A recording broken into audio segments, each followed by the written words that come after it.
모든 것에는 적절한 때가 있습니다.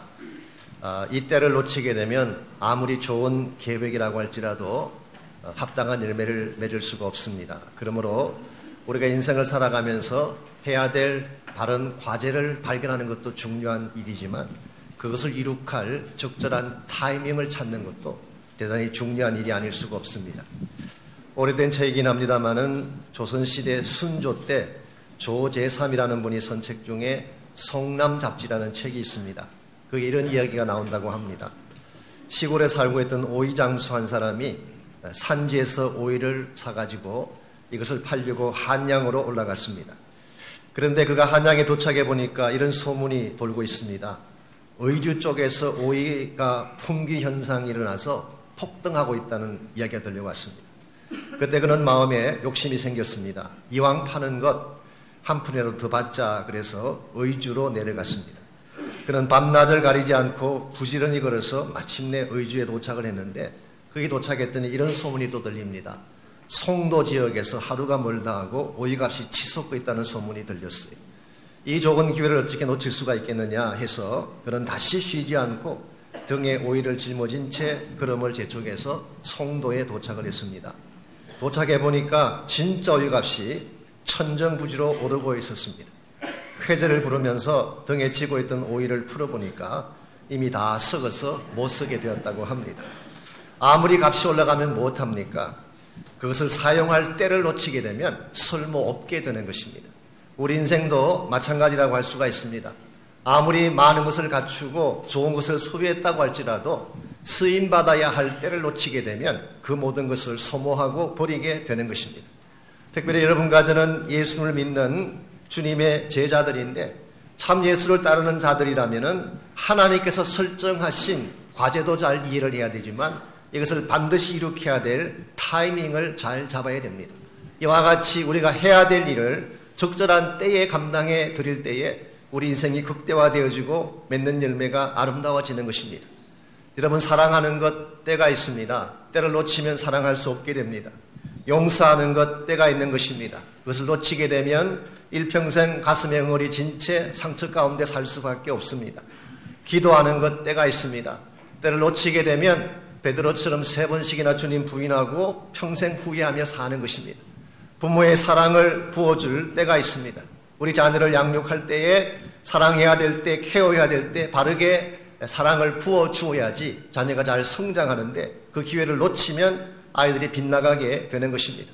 무엇보다 하나님께서 여러분과 저를 사용하시기 위해서 부르실 때에 반드시 때가 있는데 그 때를 놓치게 되면 주의 부르심을 순종할 수가 없는 것입니다. 이런 측면에서 우리 인생을 살아가면서 우리 모두가 해야 될 적절한 과제를 발견하는 것도 중요하지만 이것을 바른 타이밍에 행하는 것도 중요한 것입니다. 여러분들은 하나님이 여러분을 이 땅에 보내신 목적을 잘 깨닫고 해야 될 적절한 일을 잘 알고 살고 계십니까? 그리고 그 일을 행해야 될 때가 바로 지금이라는 사실을 인식하고 하나님 부르심 앞에 순종하며 살고 계시는지요? 우리가 이 때를 바로잡지 못하게 되면 남은 평생을 후회할 수밖에 없는데 어떻게 할 때에 우리가 때를 놓치지 않고 하나님이 우리에게 부여한 과제를 잘 감당해서 하나님께 영광 돌리며 살아갈 수가 있을까요? 오늘 주신 이 본문의 말씀을 통해서 이것을 함께 정리해 보려고 합니다. 오늘 같이 이 본문에 보시면은 예수님께서 십자가를 앞두고 하신 유명한 말씀이 기록되어 있습니다. 일종의 사명 선언문이라고 할 수 있는 미션 스테이트먼트라고 부를 수 있는 귀한 말씀이 27절에 기록이 되어 있습니다. 27절, 지금 내 마음이 괴로우니 무슨 말을 하리요? 아버지여 나를 구원하여 이 때를 면하게 하여 주옵소서. 그러나 내가 이를 위하여 이때에 왔나이다. 지금 예수님께서 자신의 마음이 괴롭다 그렇게 고백을 하고 아버지께 간구하기를 나를 구하여서 이때를 면하게 해 주십시오. 여기서 구원한다는 이 말의 뜻은 우리가 생각하는 구원과 다른 개념입니다. 벗어나게 해달라는 뜻입니다. 너무나 내가 져야 될 십자가가 힘든 것이니까 할 수만 있다면 이것을 벗어나서 면하게 해 주십시오. 왜 주님께서 이와 같은 기도를 하나님께 드렸을까요? 그만큼 십자가가 무섭고 두려운 사건이기 때문입니다. 공간복음서에도 보게 되면 할 수만 있으면 이 잔을 내게서 지나가게 하옵소서. 오늘 본문과 동일한 내용을 기록하고 있습니다. 오늘 많은 사람들이 예수님은 하나님의 아들이니까 십자가 고통도 없을 것이고 아픔도 느끼지 못할 것이다 그렇게 생각할지 모르지만 그렇지 않습니다. 예수님은 하나님이시면서 동시에 우리와 똑같은 인간이셨어요. 우리가 가진 humanity, 인성을 그대로 가지고 계신 분이었기 때문에 우리가 두려워하는 것 주님도 두려워할 수가 있습니다. 우리가 아파하는 것 주님도 아파할 수가 있는 것입니다. 이런 측면에서 예수님이 십자가상에서 당하신 고통은 가상적인 고통이 아니라 real pain이었어요. real suffering. 진정한 차원의 진짜 고통과 아픔의 시간을 보내신 것입니다. 주님이 십자가상에 설린 피는 가상적인 피가 아니라 real blood이었어요. 진짜 피였습니다.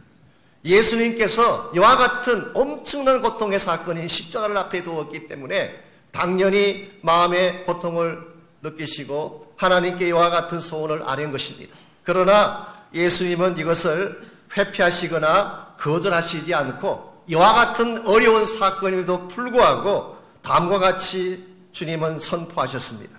그러나 내가 이를 위하여 이때에 왔나이다. 나에게 주어진 해야 될 과제가 이것이라면 내가 이것을 행하기 위하여서 바로 이때에 왔습니다.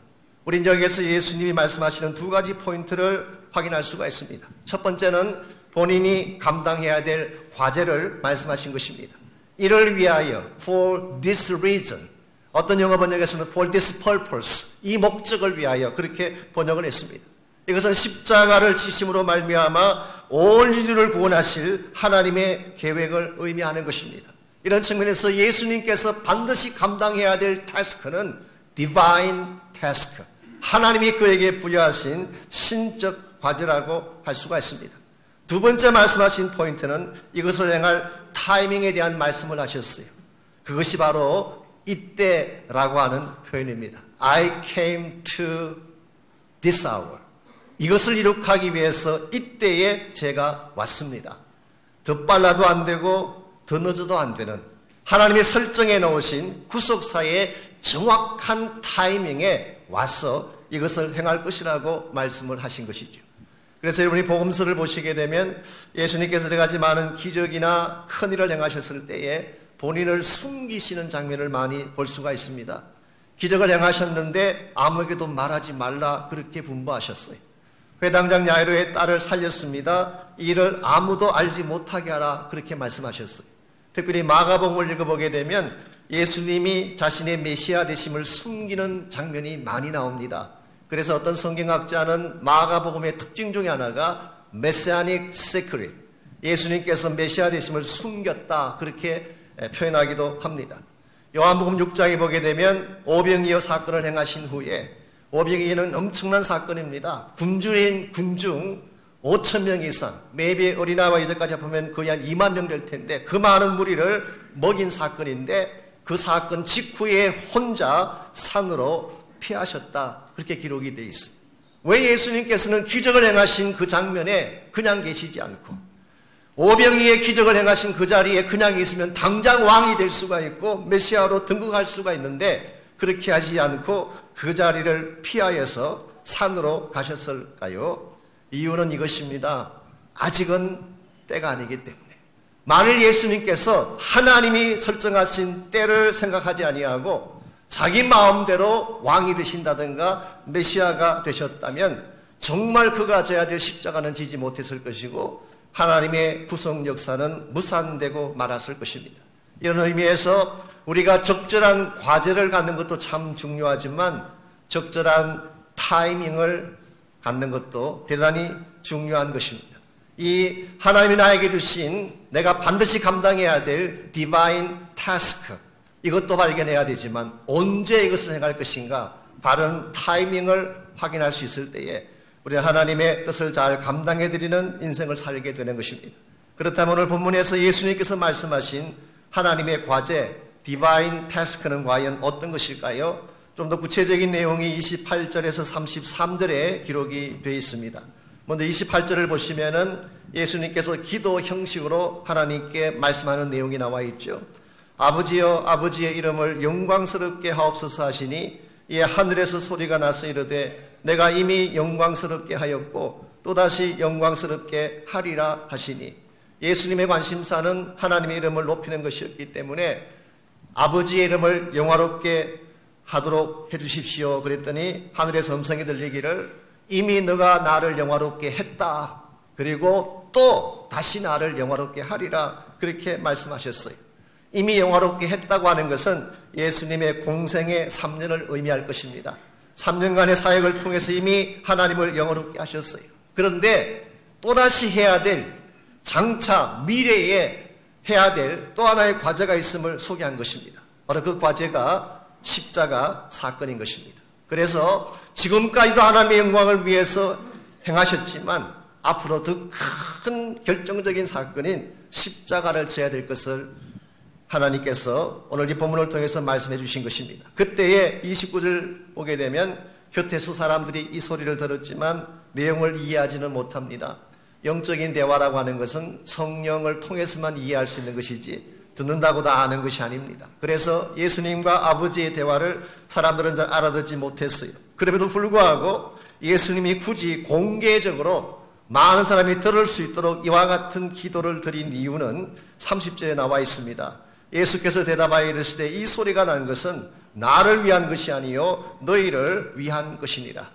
지금 선포되어진 이 내용은 개인적인 차원의 이야기가 아니라 객관적인 차원에서 일종의 계시적 차원의 선포다.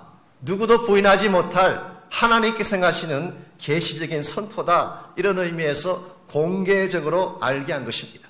그리고 31절 32절에서 이와 같은 하나님이 행하실 십자가 사건을 통해서 반드시 이루어지게 될 중요한 내용을 31절 32절에서 소개를 하고 계십니다.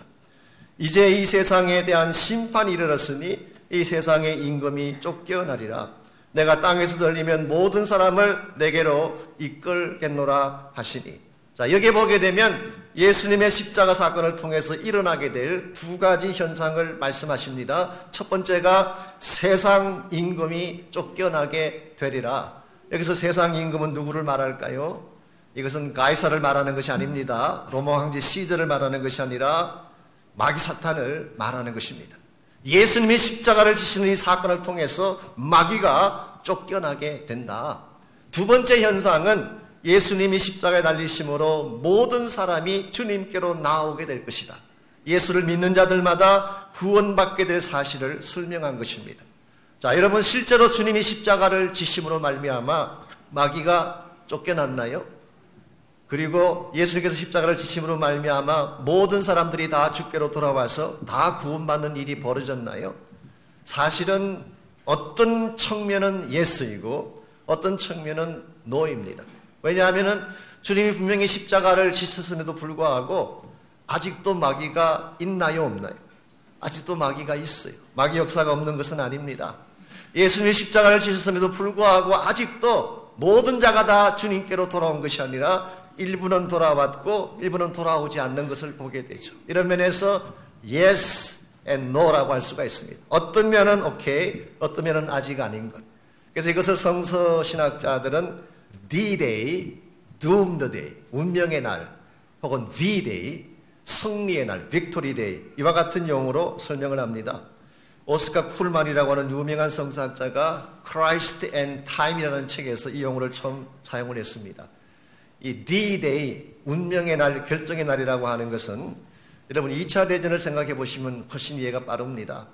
2차 대전이 한창일 때 1944년 6월 6일 날 놀만디 상륙작전이 집행됐습니다.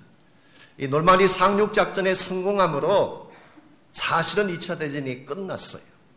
우리는 그 놀만디 상륙작전을 D-Day라고 부릅니다. Doomed Day, 운명의 날, 전쟁 승리의 날이었죠. 그래서 사실은 놀만디 상륙작전이 성공함으로 나치는 패배한 것입니다. 그렇다고 해서 전쟁이 완전히 끝난 건 아니에요.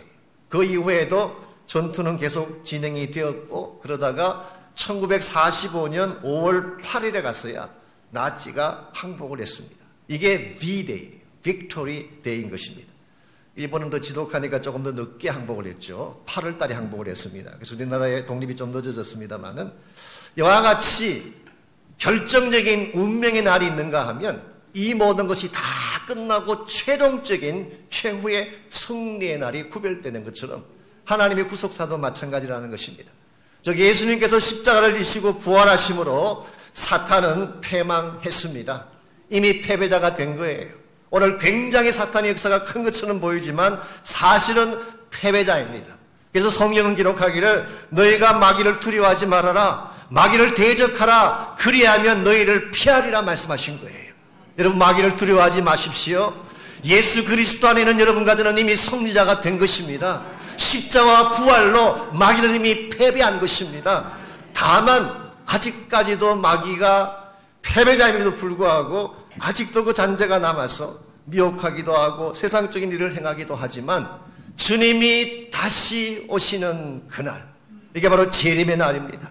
마귀는 결박당하게 되고 무적행 속에 던져지게 되고 모든 하나님의 백성들은 구원받아서 하나님 나라에 입성하게 될 것입니다. 이게 성경이 말하고 있는 Victory Day, V-Day인 것입니다. 오늘 여러분과 저는 어떤 의미에서 이 운명의 날과 최후 승리의 날, D-Day와 V-Day 사이에서 살고 있는 존재라고 할 수가 있습니다. 어떤 면에서는 하나님의 나라가 도래했지만 아직은 완성되지 아니한, 지금도 계속 진행되어져 가는 과정 속에서 여러분과 저는 크리스찬 삶을 이끌어가고 있는 것입니다. 그리고 우리의 구원자이신 예수님께서도 지금도 일하고 계시는데 완성될 구원의 그날을 향하여서 지금도 구원받을 자들을 구원하시면서 일하고 계시는 것입니다. 그러므로 우리가 이와 같이 지금도 완전한 승리의 날이 올 때까지 구원의 역사를 행하시고 선교의 역사를 행하시고 하나님 나라의 꿈을 이루어 가시는 주님의 태스크, 이 디바인 태스크에 여러분과 제가 동참하게 될 때에 그때 비로소 우리 인생이 극대화되어지고 아름다운 열매를 맺게 되는 것입니다. 제가 좀 더 정확히 말씀을 드리자면 주님의 사역에 참여한 것만 남습니다.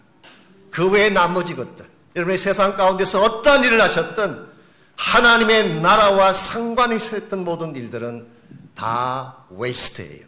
남을 것이 없습니다. 썩어지고 붕괴되고 없어지고 마는 것입니다. 이런 면에서 참으로 지혜로운 자는 이 땅에 썩어질 타스크를 위해서 살아가는 자가 아니라 하나님 여러분과 저에게 주신 하늘나라의 과제를 위해 사는 자입니다. 그리고 우리 모두가 이 과제를 지금 해야 한다는 것입니다. 지금 우리가 살고 있는 바로 이때가 하나님이 우리에게 분바신 이 과제를 행해야 될 때이고 이것을 바로 행하는 자가 될 때에 우리 모두가 하나님 나라에 갔을 때에 큰 상급을 받고 하나님께서 기뻐하시는 존재로 인정되는 것입니다. 오늘 여러분들은 과연 이 땅에 살면서 어떤 일을 행하고 계시는지, 썩어질 세상의 과제에 시간과 삶을 투자하고 계시지는 않는지, 우리에게 주어진 기회라고 하는 것은 항상 있는 것이 아닙니다. 지금 일해야 될 때 일하지 아니하면, 하나님이 나를 부르셨을 때 지금 순종하지 아니하면 우리의 삶의 때는 지나갈 수도 있는 것입니다. 그러므로 우리가 물어야 될 중요한 질문은 이것입니다. 어떻게 할 때에 우리 모두가 하나님 우리에게 분바신 가장 소중한 과제인 이 하늘나라 과제에 참여를 해서 하나님께 바르게 적절하게 쓰임받을 수가 있을 것인가. 오늘 주신 본문에 보시면은 주님의 과제에 참여할 사람들이 갖추어야 될 삶의 자질 몇 가지를 오늘 본문에서 소개를 하고 있습니다. 우리가 하나님 나라의 과제, 주님의 과제에 동참해서 때를 놓치지 않고 주님의 뜻을 위해 살아가기를 원한다면 첫 번째로 필요한 것이 포기하는 삶입니다. 적절한 포기가 필요합니다. 이것은 일종의 자기 부인이라고 말할 수가 있습니다. 25절 말씀을 볼까요? 25절 말씀을 보시면은 자기의 생명을 사랑하는 자는 잃어버릴 것이요, 이 세상에서 자기의 생명을 미워하는 자는 영생하도록 보전하리라. 여기 생명을 사랑하는 자, 여러분 여기서 생명이라는 단어는 우리가 좀 더 알기 쉬운 표현으로 바꾸면은 자기 자신이란 뜻입니다. 자기 자신을 사랑하는 자, 자기 자신만을 사랑하는 자는 오히려 잃어버릴 것이고, 자기 자신을 기꺼이 포기하고 버리면 참된 자아를 얻게 될 것이다. 여러분, 여기 하나님 나라의 역설이 있습니다. 나를 포기할 때 진정한 자아가 회복되는 것입니다. 나를 깨뜨릴 때 하나님이 정말 주기를 원하시는 축복이 나의 소유가 되어지는, 이것이 바로 하나님 나라의 역설입니다. 여러분들 다 자기에 대해서 소중히 여기는 마음이 있는데요. 여러분, 나 자신이라고 하는 것이 솔직히 어떤 존재인가요? 존귀하고 아름다운 존재인가요? 물론 하나님이 처음 우리를 창조하셨을 때는 그랬습니다. 처음 우리를 만드셨을 때는 참 아름다웠고 존귀했어요. 그리고 하나님의 형상이 새겨져 있는 어느 누구와도 바꿀 수 없는 가장 아름다운 존재였는데, 문제는 죄가 들어오면서 망가진 것입니다. 오늘 우리가 알고 있는 나 자신, 우리가 보고 있는 나라고 하는 존재는 죄 때문에 망가진 자아입니다. 그러므로 우리 안에는 야망이 꽉 차 있고 욕심이 꽉 차 있고 이기심이 꽉 차 있는 것입니다. 우리가 나를 사랑한다라고 말할 때에 실제로는 내 안에 있는 욕심을 사랑하는 것이요, 욕망을 사랑하는 것이요, 이기심을 사랑하는 것입니다. 이와 같이 탐욕으로 가득 차 있는 나를 깨뜨리지 않는 한 하나님이 정말 부어주고 싶어 하시는 새로운 차원의 자아를 경험할 수가 없고, 진정한 차원의 그리스도 안에서의 새 자아가 회복되지 아니하면 하나님 나라의 비전에 동참할 수가 없는 것입니다. 이런 면에서 우리가 하나님 나라의 사역에 순종하기 위해서는 하나님이 나를 부르실 때에 그 부르심 앞에 예스하고 하나님의 나라 백성으로 들어가는 단계가 우리 모두가 해야 될 제일 첫 번째로 중요한 단계라고 할 수가 있습니다. 아무리 많은 것을 가져도 하나님 부르심을 놓치게 되면 그런 하나님과 상관없는 세상적인 삶만 살다가 생애를 마치게 되는 것입니다. 혹시 여러분과 저에게 이와 같은 실수가 없는지요? 하나님이 나를 부르실 때가 언제나 타이밍입니다. 순종해야 될 때 미루지 말기 바랍니다. 하나님이 나를 부르실 그때가 내가 주님 앞에 마음의 문을 열고 나아가서 그 문을 영접하고 그 문을 순종하고 따라야 될 순간입니다. 이걸 놓치지 아니할 때에 우리는 하나님 나라의 과제에도 참여할 수가 있고 낭비하지 않는 인생을 살게 되는 것입니다. 두 번째로 우리가 주님의 과제에 동참하려면 적절한 위치가 필요합니다. 여기서 말하는 적절한 위치라고 하는 것은 낮은 위치를 말합니다. 섬김의 위치를 말합니다. 26절을 볼까요? 26절을 보시면 사람이 나를 섬기려면 나를 따르라. 나 있는 곳에 나를 섬기는 자도 거기 있으리니 사람이 나를 섬기면 내 아버지께서 그를 귀히 여기시리라. 여기서 주님은 나를 따르려면 나를 섬겨야 된다 그렇게 말씀하신 후에 나 있는 곳에 나를 섬기는 자도 거기 있을 것이다. 자, 이 말씀에 의하면 예수님은 어디 계신다는 뜻일까요? 섬김의 장소에 주님은 늘 계십니다. 예수는 높은 곳에 계시지 않고 낮은 곳에 계십니다. 그러므로 여러분이 주님 만나려면 낮은 곳으로 가야 되는 것입니다. 공간복음서에 보게 되면 예수님이 주로 시간을 보낸 대상들은 버림받은 자들이었어요. 멸시받은 사람들, 천대받은 사람들, 세상에서 더럽다고 쫓겨난 아웃캐스트들, 이들과 시간을 많이 보내셨고 이들 가운데 계셨어요. 만일 예수님이 이 시대에 계신다면, 주님 만나기를 원한다면 바로 이와 같이 낮은 곳을 찾아갈 때에 그게 주님이 계시는 것입니다. 오늘 현대 그리스도인들의 문제가 무엇입니까? 주님은 낮은 곳, 주님은 섬김의 장소를 향해 나아가고 계시는데 우리는 높은 곳, 영광된 곳을 찾아다니기 때문에 우린 주님과 동행한다고 말은 하지만 실제로는 엇박자로 살고 있는, 이것이 오늘 우리들의 문제인 것입니다. 예수님 당시에 12 제자들에게도 이 동일한 문제가 있었습니다. 물론 뒤에 다시 제가 다룰 예정입니다만은 최후의 만찬을 앞두고 제자들이 서로 누가 크냐고 다투었어요. 이제 예수님은 이 만찬이 끝나면 겟세마네에서 기도하시고 체포당하시면 십자가형을 처하셔야 되는데 너무나 중대하고 심각한 밤을 앞두고 있는데 철없는 제자들은 누가 더 높은 포지션에 올라갈 것인가, 누가 더 높은 자리를 차지할 것인가, 이것을 가지고 투쟁하고 다툰 것입니다. 아마도 그때 예수님 마음이 무척 아팠으리라고 생각합니다. 어떻게 너희들이 나의 심정을 그렇게도 모르느냐. 나는 지금 십자가를 향해 가고 있는데 너희들은 특권의식과 명예의식과 존귀한 의식만 추구하고 있다면 어떻게 너희들이 나를 따라올 수가 있겠느냐. 주님께서 하다못해 그 말을 들으시다 못해 이렇게 말씀하시죠. 내가 마시는 잔을 마실 수 있느냐? 이 잔은 바로 십자가 처형을 말하는 것입니다. 그때에 야고보가 대답을 합니다. 예, 그 잔을 마실 수 있습니다. 여러분, 야고보가 알고 대답했을까요? 뭘 모르고 대답한 것입니다. 지금 주님이 말씀하시는 잔이 무엇인지도 알지 못한 채 그는 철없이 대답을 한 것입니다. 그런 생각 없이 대답했는지 모르지만 하나님은 이 사실을 기억하셨다가 실제로 12제자 가운데 제일 첫 번째 순교의 제물이 된 자가 헤롯 아그리파 1세에서 순교를 당한 자가 바로 야고보였습니다. 오늘 여러분과 제가 이 사실을 참으로 조심해야 됩니다. 우리가 져야 할 십자가는 생각지 아니하고 세속적 허영심에 빠져서 세상의 위치, 세상의 높은 곳을 추구하게 된다면 우린 참 예수의 제자로서 살 수가 없는 것입니다. 이와 같이 우리가 주님이 계시는 곳, 낮은 곳, 섬기는 위치로 내려가서 섬김의 삶을 살게 되면 어떤 역사가 일어날까요? 우리 26절 마지막 부분에 보시면 사람이 나를 섬기면 내 아버지께서 그를 귀히 여기시리라. 우리가 낮은 위치로 내려가서 주님을 섬기고 사람들을 섬기게 되면 아버지께서 나를 귀히 여겨 주시리라. 그리고 우리가 좀 더 알기 쉬운 말로 표현하면 하나님이 알아주신다, 그런 뜻입니다. 여러분, 세상이 알아주는 게 더 중요합니까? 하나님이 알아주시는 게 더 중요합니까? 세상 사람들이 알아주는 건요, 별 볼 일이 없습니다. 잠깐이면 끝나요. 결코 그 알아주는 것은 오래가지 못합니다. 진짜 중요한 것은 하나님이 알아주시는 것입니다. 하나님이 알아주셔야지 진짜입니다. 가끔 우리 교회 생활에서도 보게 되면 정말 낮은 곳이 많습니다. 지금 저희 교회에도 낮은 곳으로 가야 될 그런 사역지가 참 많이 있죠. 먼지가 나는 곳입니다. 힘든 곳입니다. 사람들이 전혀 알아주지 않는 곳, 빛도 없고 아무런 이름도 생색도 내지 못하는 곳, 예를 들면 아래층 부엌 같은 곳이 그런 곳이에요. 파킹장 같은 곳이 그런 곳이에요. 어린아이들을 섬기는 선데이스쿨 같은 곳이 그런 곳입니다.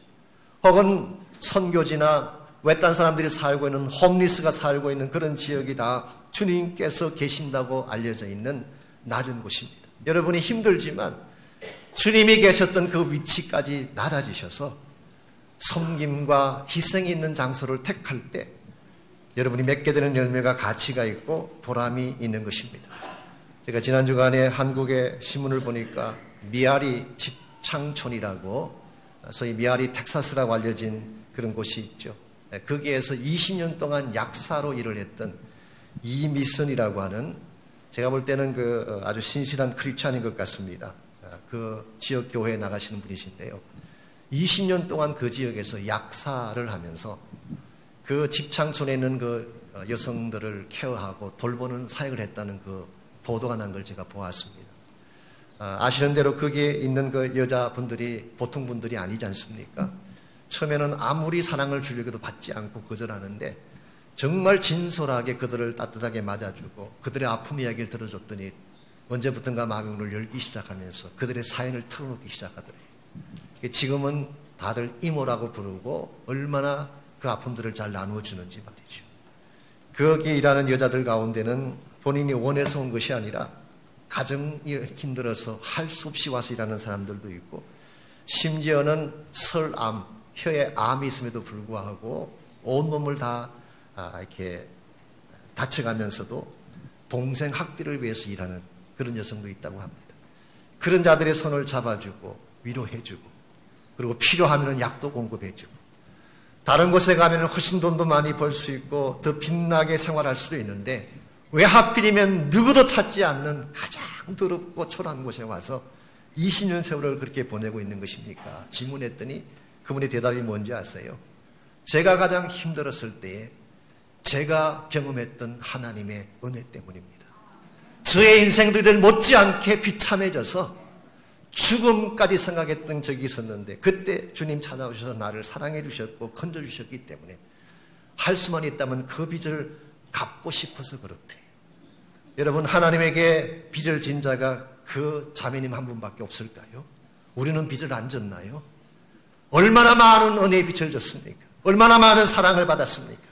우리는 많은 것을 받는 데에는 관심을 갖지만 내가 받은 은혜를 갚는 것에는 얼마나 우리는 냉정하고 소홀한지 오늘 주님은 우리가 은혜를 받은 사람들답게 주님이 가장 원하시는 낮은 장소로 내려가서 정말 우리의 도움을 필요로 하는 자들을 섬기는 사역을 감당할 것을 원하고 계십니다. 우리가 이와 같은 사명을 감당할 때에 주님께서 하시는 일에 동참하는 자들이 되고 하나님 나라의 빛나는 존재로 쓰임 받는 것입니다. 마지막 세 번째로 우리가 하나님께서 하시는 사역에 동참하려면 적절한 선택이 필요합니다. 바른 선택을 해야 되는 것입니다. 35절을 보겠습니다. 예수님께서 이와 같이 십자가에 대한 말씀을 하시니까 듣고 있는 사람들 중에는 비아냥거리는 자들이 있었던 것 같습니다. 우리가 율법을 봤더니 율법에 기록된 인자, 즉 메시아는 영원히 산다고 했는데 당신은 죽는다고 하니 이 인자는 누구냐? 참으로 주님의 마음에 못을 박을 만한 그런 악한 말을 붙는 사람들이 있었습니다. 그러한 자들에 대해서 35절 보시면 예수님께서 이렇게 말씀하십니다. 예수께서 이르시되 아직 잠시 동안 빛이 너희 중에 있으니 빛이 있을 동안에 다녀 어두움에 붙잡히지 않게 하라. 어두움에 다니는 자는 그 가는 곳을 알지 못하느니라. 아직 잠시 빛이 있는 동안에 너희들이 빛을 붙들지 아니하면 어두움에 붙잡히게 된다 말씀하셨어요. 여기서 말하는 빛이 무엇을 의미할까요?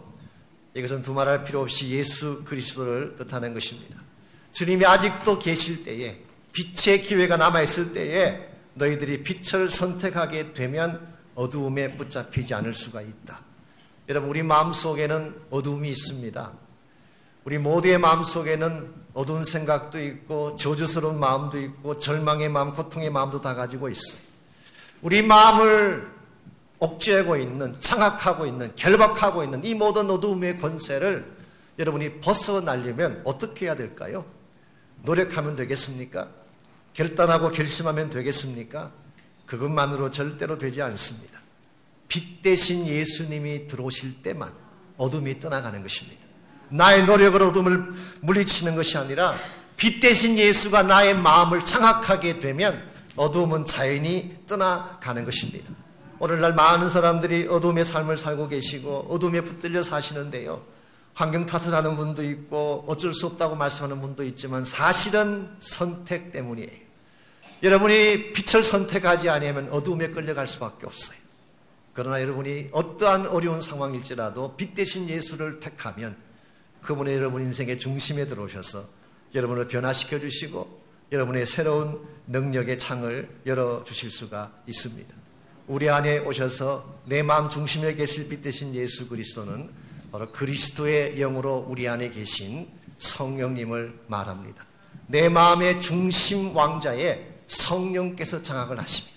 내 생각과 뜻과 모든 것을 성령이 다스리기 시작하면 어둠이 떠나가고 자유가 찾아오고 빛된 삶의 열매가 여러분에게 주어지게 되는 것입니다.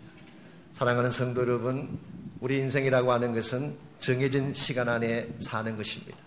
우리 인생의 날이 영원토록 있는 것은 아닙니다. 그리고 생각보다 인생의 시간들은 빨리 지나갑니다. 낭비할 시간이 없어요. 여러분께서 멈칫하고 엉뚱한 것에 관심을 갖고 세상적인 일에 관심을 갖는 동안에 여러분의 삶은 차츰차츰 저물어 가서 다시는 돌아오지 못할 후회의 장으로 들어갈 수도 있는 것입니다. 그날에 오기 전에 우리는 진짜 해야 될 바른 일을 발견하고 하나님의 영광의 뜻을 향해 달려갈 각오를 해야 됩니다. 조금 오래된 영화이긴 합니다만은 1973년도에 나온 것이니까 제가 한창 명륜동 지하 다방에서 수업 빼먹고 극장 갈 때 그때 봤던 영화인데요. 빠삐용이라는 영화가 있었습니다. 스티브 맥퀸과 더스틴 호프만이 주연한 아주 명작 중에 하나죠. 거기에 나오는 빠삐용은 억울한 누명을 쓰고 감옥에 갇힙니다. 두 번을 탈출을 시도했지만 실패를 하죠. 그 대가로 가장 악명이 높은 기아나 형무소라고 하는, 이 형무소는 악마의 섬이라고 하는 무인도에 있는 형무소인데 누구도 탈출해 보지 못한 불가능의 감옥입니다. 거기에 종신형을 선고받고 수감을 당하게 됩니다. 이 빠삐용이 그 이후에도 9번이나 탈출을 시도해서 결국은 도망을 쳐 나옵니다만은 그 영화를 보신 분들은 아마 기억하실지 모르겠어요. 누구나 오랫동안 기억에 남는 장면이 하나 있습니다. 어느 날 빠삐용이 잠에 들었는데 꿈속에 붉은 망토를 입은 재판관이 나타났습니다. 그때 빠삐용이 항변을 했습니다. 나는 사람을 죽인 적도 없고 법을 어긴 적도 없고 바르게 반듯하게 살아왔는데 왜 이와 같이 억울한 옥살이를 해야 되는 것입니까? 그때 재판관이 한마디로 잘라서 이렇게 대답을 합니다. 그래, 너는 법도 어기지 않았고 사람도 죽이지 않았지만 인간이 저지를 수 있는 가장 큰 죄를 지었다. 그것은 인생을 낭비한 죄다. 그렇게 선포하는 장면이에요. 인생을 낭비한 것이 죄라고 하는 사실. 물론 이것은 빠삐용의 저자인 앙리 사르엘의 자기 생에 대한 고발을 표현한 것이긴 합니다만은 시간을 낭비한 것, 삶을 낭비한 것도 죄라고 하는 인식. 이건 굉장히 중요한 인식인 것입니다. 우리는 흔히 내가 무엇을 범하는 것만 잘못이라고 생각하지만 마땅히 해야 될 것을 하지 않는 것도 심각한 죄입니다. 사랑해야 될 때 사랑하지 않는 것 죄예요. 기도해야 될 때 기도하지 않는 것 죄인 것입니다. 하나님 말씀에 순종하고 주의 뜻을 향하여 살아가야 될 자가 세상 영광에 취하여서 세상을 향해 달려나가는 것도 엄청나게 무서운 낭비의 죄가 되는 것입니다. 한 번밖에 살지 못하는 인생인데 여러분 낭비하고 웨이스트할 시간이 있을까요? 여러분 더 늦기 전에 주님의 과제 앞으로 돌아오시기 바랍니다. 하나님 나라의 꿈을 가슴에 품고 그 나라의 비전을 가슴에 안고 예수님께서 우리에게 남겨주신 가장 아름다운 디바인 태스크, 세상 끝날까지 복음을 전가하고 하나님 나라를 이 땅에 만들어가는 이 위대한 과제에 여러분이 참여하셔서 주님의 꿈도 함께 이루어 나가시고 여러분의 생에도 가장 보람 있는 열매를 맺는 그런 삶을 사시기를 바랍니다.